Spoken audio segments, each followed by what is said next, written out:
all of you, if not, or the great majority of you, have come to this conference to pick up good ideas to help you make money in the coming days, months, and this year. I have to tell you that I'm not going to help you do that. I am here to help you help your kids and grandkids develop good money habits and build wealth every year of their lives, where they're going to start actually now implementing certain habits that will make a tremendous difference in their lives. In order to do that, first thing I'm going to talk about is how we learn. And I'm going to talk about, especially when, let's talk about how you might teach your kids about money. There are three different ways you can teach your kids about money. The first way is the most popular way, and that is to ignore it entirely.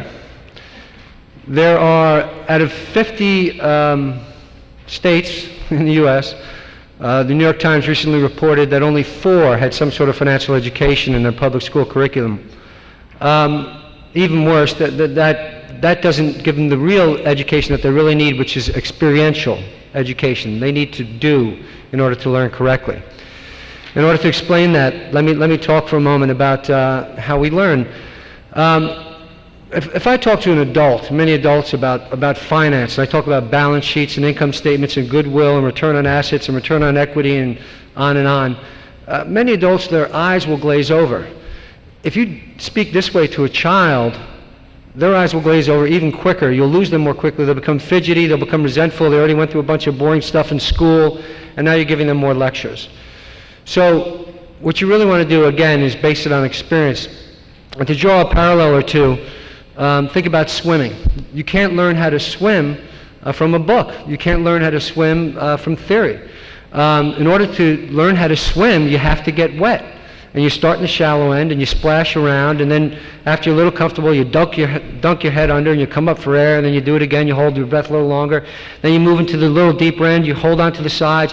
Eventually you start to swim a little bit, you let go, eventually move into the deep end. If, when you start to swim, you're having fun, and now maybe you want to become a really good swimmer, at that point what you do is you join a swim team, and the coach teaches you all this great technique, and he teaches you theory, and he tells you how to glide your body and do all these turns. And now, because you have experience swimming, and because you have an experience-related goal, you want to become a better swimmer, this theory makes sense to you. You're ready for it. It has context. So now you're ready for it. It's the same thing with the second language. Let me ask, in this audience, how many people have studied a second language, a foreign language, in high school or college? Please raise your hands. Okay. How many people here speak a foreign language fluently? Okay. So maybe 50 hands went up for people who studied language in school, and 4 went up who speak a second language fluently. And I'm going to guess that the people who speak a second language fluently learn to speak it the way I learned to speak a few languages that I speak, and that's by being in the country. The 4 people who is that the case?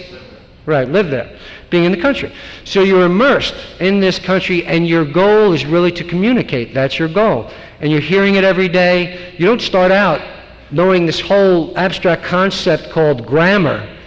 You don't start out walking into the country going, I know what direct objects and indirect objects are and conjugations. No. You start out by basically trying to find your way to the toilet. And then you try to find out where's a good restaurant and all these things.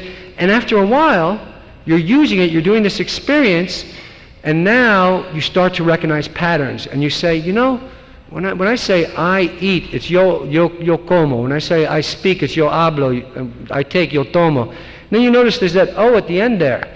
And then all of a sudden you recognize this pattern, and now you're ready for some theory.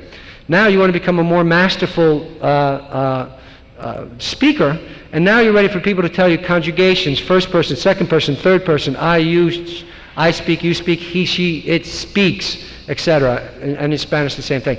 So now the theory again has meaning because you have experience and you have an experience-related goal.